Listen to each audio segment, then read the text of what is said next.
حضور اکرم صلی اللہ علیہ وسلم کے پاس ایک جماعت آئی، انہوں نے سوال کیا کہ آسمان سے کتاب اتار کر ہمیں دکھائیں۔ تو اللہ تعالیٰ نے فرمایا یہ تو آپ سے یہ سوال کی ہے کہ آسمان سے کتاب اتار کر کے دکھائیں، اس سے بھی بڑا سوال انہوں نے موسیٰ علیہ السلام سے کیا تھا۔ کیا سوال کیا تھا؟ ارنا اللہ جہرتاً، اللہ کو کھلے طور پر ہمیں دکھواؤ، ہمیں اللہ کا دیدار کراؤ تب ہم ایمان لائیں گے۔ تو یہ اس طرح کی جماعت ہے، اس سے بھی بڑا سوال کر چکی ہے موسیٰ علیہ السلام سے۔ اللہ تعالیٰ نے فرمایا ان کی انہی حرکتوں پر اللہ نے ان پر عذاب نازل کیا، یعنی بجلی کڑک جو ہے ان کو آ کر گھیر چکی تھی۔ پھر اس کے بعد یہ اتنی بڑی نشانیاں دیکھ کر کے اب انہیں باز آ جانا چاہیے پرانی عادتوں سے، لیکن ان یہودیوں کی ایک عادت یہ بھی ہوئی کہ وہ بچھڑے کی پوجا میں لگ گئے۔ یہ بچھڑا کیا تھا، کیا پوجا ہوئی، اس کی تاریخ ہے، سورہ بقرہ میں بھی اس کی بات گزر چکی ہے، اور 16ویں پارے میں سورہ طٰہٰ میں بھی اس کا تذکرہ موجود ہے۔ بات در حقیقت یہ تھی کہ موسیٰ علیہ السلام کی جماعت میں سامری نام کا ایک شخص تھا۔ سامری حضرت موسیٰ علیہ السلام کی امت میں سے ہے اور قریبی تھا۔ جب فرعون کے لشکر نے پیچھا کیا موسیٰ علیہ السلام کی قوم کا، ایمان والوں کا، اور فرعون کا لشکر بہت بھاری بڑا حملہ آور ہوا، موسیٰ علیہ السلام اپنی جماعت کو لے کر کے نکلے۔ اب ایسی جگہ پر پہنچے کہ سامنے سمندر ہے اور پیچھے فرعون کا لشکر ہے، راستے بند ہو چکے تھے۔ آگے جاتے تو سمندر میں ڈوبنا ہے، پیچھے جائیں تو فرعون کے لشکر ہی ہلاک کریں گے۔ تو اس موقع پر اللہ رب العزت نے موسیٰ علیہ السلام کی مدد کے لیے ان پر وحی فرمائی، اے موسیٰ تم اپنے عصا کو سمندر پہ مارو۔ تو حضرت موسیٰ علیہ السلام نے سمندر پہ مارا تو 12 راستے اس میں نکلے، 12 راستے، کھلے ہوئے راستے، ایسے کہ دھول اڑتی تھی سمندر کے درمیان۔ اب موسیٰ علیہ السلام کی امت میں 12 قبیلے تھے، 12 خاندان تھے۔ ان ہر ایک قبیلے کو موسیٰ علیہ السلام نے حکم فرمایا کہ ایک ایک اپنا راستہ لے لے اور نکل جائے سمندر کے دوسرے طرف۔ موسیٰ علیہ السلام کی جماعت ان راستوں پر چل پڑی۔ فرعون کی لشکری پیچھا کرتے کرتے قریب تک آ گئے۔ اب انہوں نے دیکھا کہ موسیٰ علیہ السلام اور ان کی جماعت تو کھلے راستوں میں جا رہی ہے سمندر کے درمیان، تو انہوں نے فرعون کے تمام لشکریوں نے یہ سوچا کہ ہم بھی ان راستوں پر کیوں نہ چلے جائیں، تو ساری فوج اس راستے پر آ گئی۔ جب یہ درمیان میں پہنچے اللہ نے سمندر کو واپس پھر سے ملا دیا، جیسا تھا سمندر ویسی، سب کے سب غرق ہو گئے، فرعون بھی اس میں ڈوب گیا، پانی کی موجوں نے اسے غرق کر دیا۔ موسیٰ علیہ السلام صحیح سلامت باہر نکلے۔ یہ واقعہ آپ نے سنا ہوگا اور قرآن پاک میں اس کا تذکرہ آیا ہے۔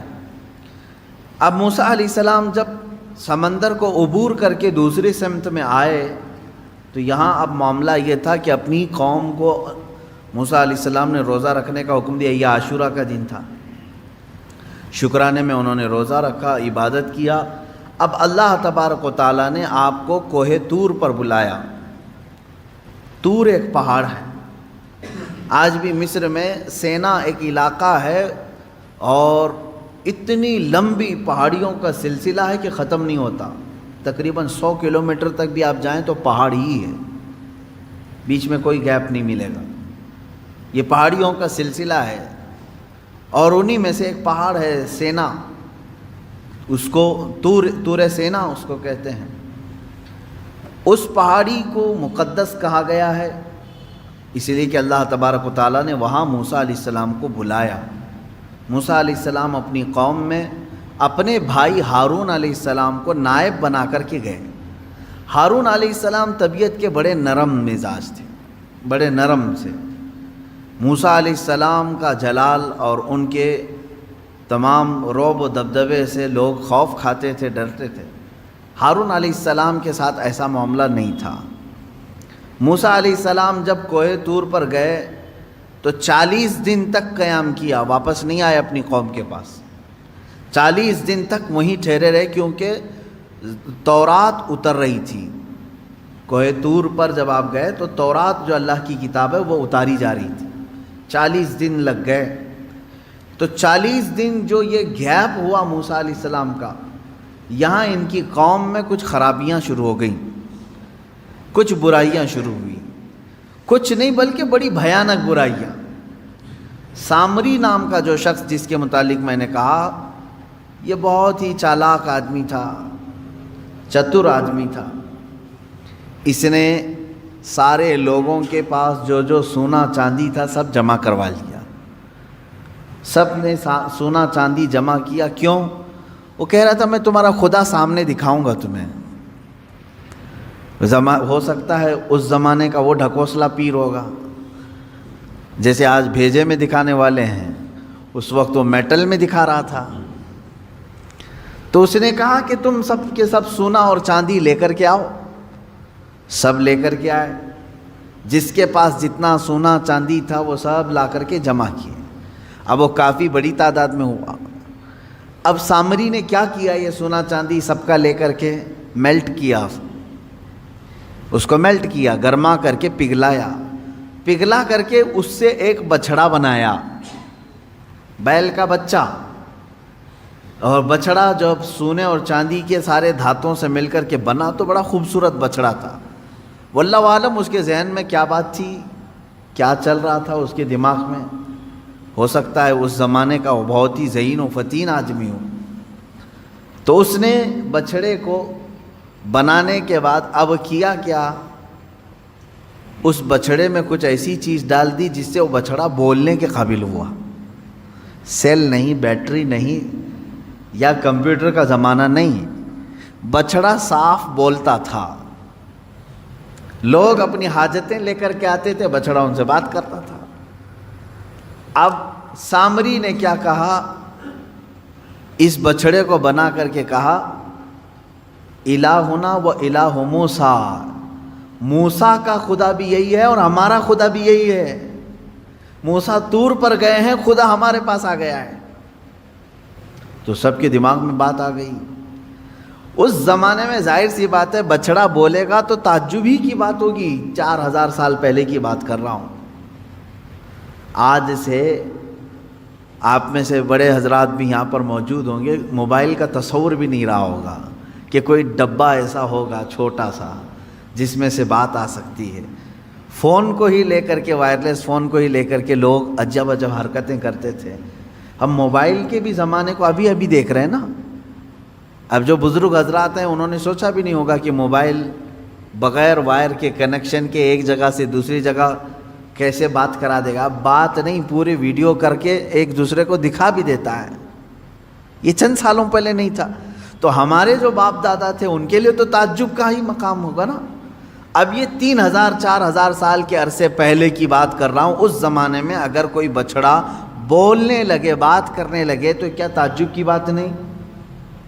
آج بھی تعجب کی بات ہے جب گنپتی بول رہی ہے یا دودھ پی رہی ہے تو لوگ اس کی پوجا کے لیے ہیں، جاتے ہیں۔ ہوتا نہیں ہے؟ بات مشہور ہوتی ہے کہیں کہیں کی، ہم تو جا کر دیکھے نہیں ہیں، ہوتا ہوگا،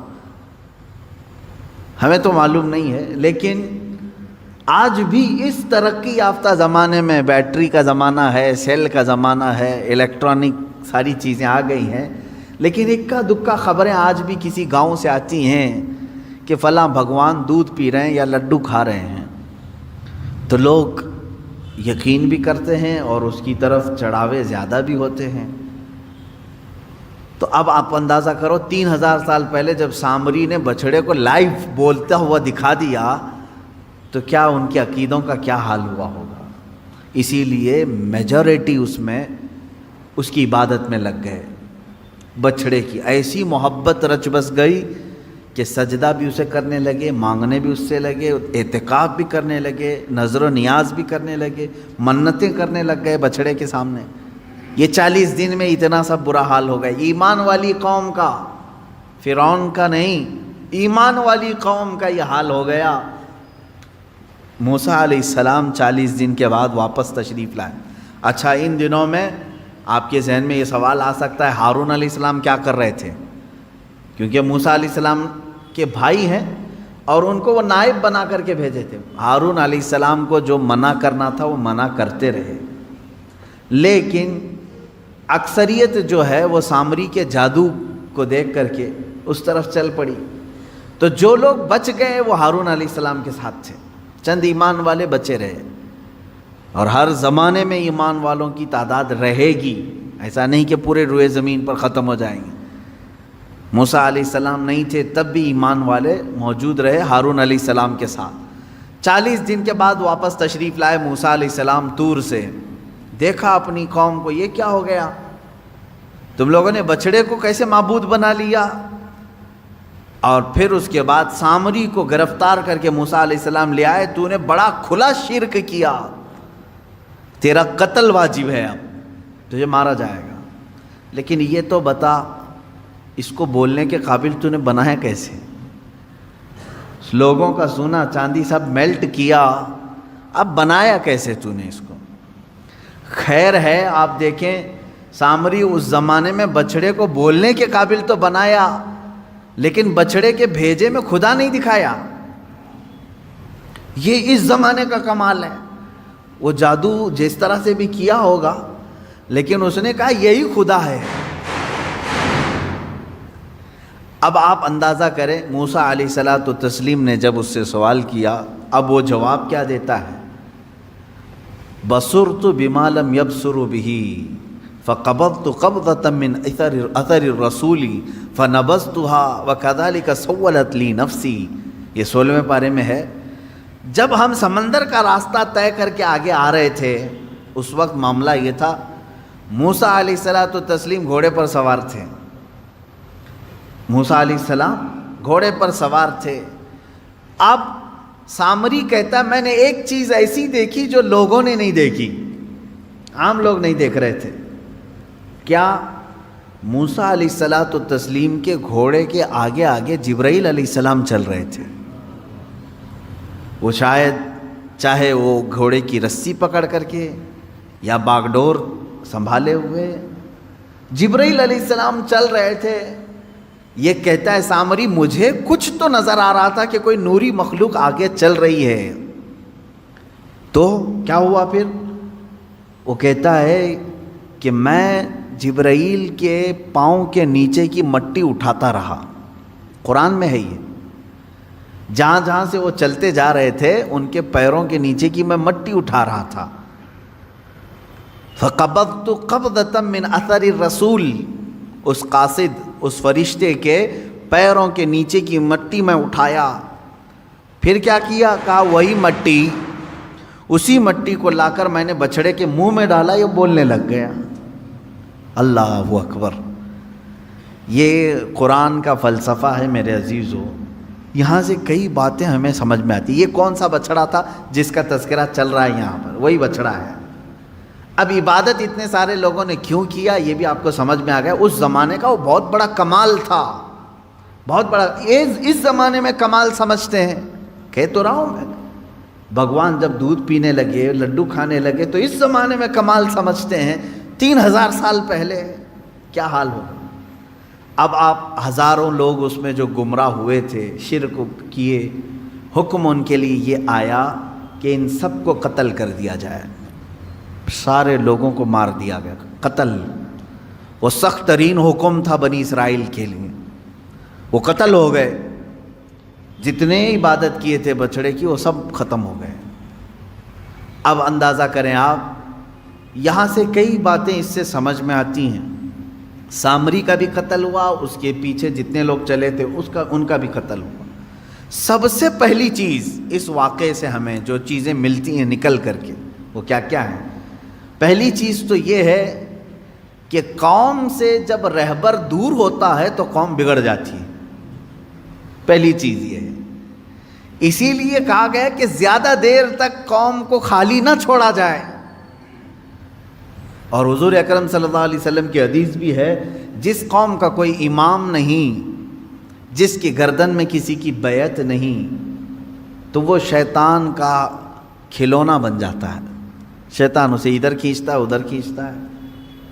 ید اللہ علی الجماع، اللہ کا دست قدرت پوری جماعت پر ہے، جس کی کوئی گائیڈنگ کر رہا ہو، لیڈنگ کر رہا ہو، امام ہو۔ من شذ شذ فی النار، حضور فرماتے ہیں جو جماعت سے ہٹا اسے تنہا جہنم میں ڈالا جائے گا۔ جماعت کا مطلب کیا ہے؟ یہی تمام یونٹی اسلام اور مسلمانوں کی۔ عزیزان گرامی، 40 دن موسیٰ علیہ السلام نہیں تھے اپنی قوم کے ساتھ، تو کیا ہوا؟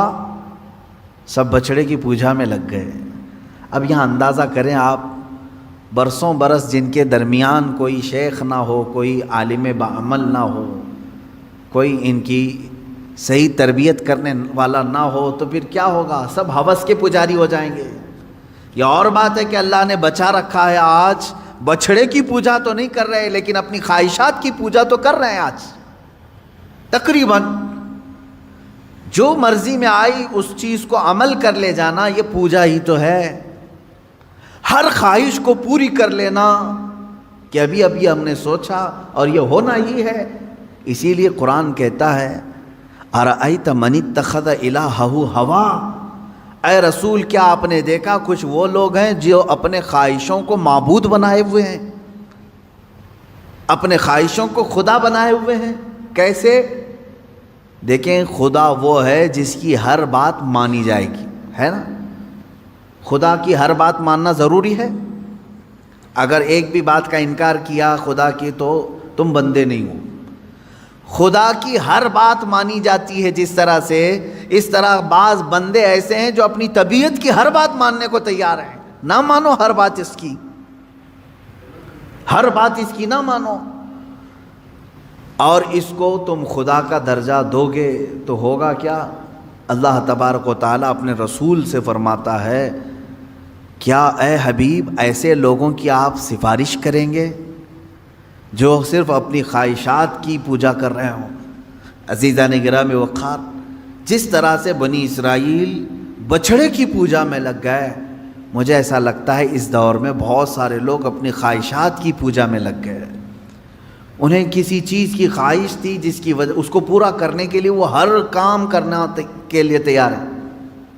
ایک کرسی چاہیے، ایک کرسی چاہیے، یہ تمہاری خواہش ہے۔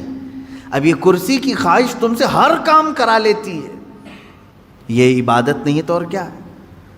تم اپنی خواہشات کی بات، ایک وقت کا تمہیں گوشت چاہیے تھا کھانے کے لیے، پیسے نہیں تھے، لیکن خواہش کو پوری کرنا ہے، یہی خواہشات نے تمہیں چوری کرایا یا دھوکہ دلوایا، دھوکہ دینے پر آمادہ کیا۔ یہ تمام چیزیں کر کے تم اس برتن تک پہنچتے ہو جو تمہاری خواہش ہے۔ ہر خواہش کو پوری کرنا ضروری نہیں۔